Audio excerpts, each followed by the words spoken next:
每一个女人都可以在爱情当中让自己的心智变得非常的成熟。为什么很多女生她实际年龄30多，但她的内在却像个小孩？今天这条视频我就详细的拆解一下里面的底层逻辑。首先讲一下恋爱的第一性原理。我们经常听到一个词叫依恋模式，其实所有人谈恋爱都是会把跟父母走过的路重新走一遍。第一个阶段回归本能，人在一开始谈恋爱的时候都会回归到小孩子的本能，那就是依赖，非常的缺爱，会在感情里面作闹，然后隐藏自己的内心世界，非常羞于提出自己的想法和自己的需求，就像小孩子一样，要爸爸妈妈来猜，要爸爸妈妈来哄，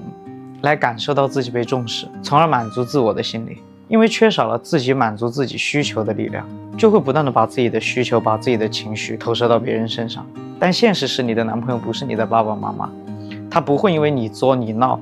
你耍小脾气，他就来猜你，来哄你，来满足你的需求，他只会觉得受够了。这个时候你受伤了，就会进入到第二个阶段，你开始变得不相信爱情，觉得自己不需要爱情，就像我们进入到了一个叛逆期，我们不相信自己的父母，也不需要自己的父母一样，我们渴望着独立，我们觉得没有人可以懂我，一切都要靠自己，所以你会开始通过搞事业，通过其他方面的成就来满足自己，掩盖自己内心的渴望。那你渴望的东西到底是什么？其实还是爱，是被看见，是被认同。潜意识里面其实你还是在寻找着爱，或者等待着爱的降临。当你没有学会一件事情的时候，命运会通过选择让你不断的去完成你该完成的事情。这句话没毛病。真正让自己开窍，跟自己和解的，其实就是第三个阶段。你学会了主动的去创造爱，你大大方方的承认了自己需要爱。就像你跟你自己的父母一样，你年龄越来越大，他们越来越老，你在跟他们相处的过程当中，你会发现你依然需要爱，你需要父母的关心，你需要父母的理解，只是跟第一个阶段唯一不同的地方在于，你变强了，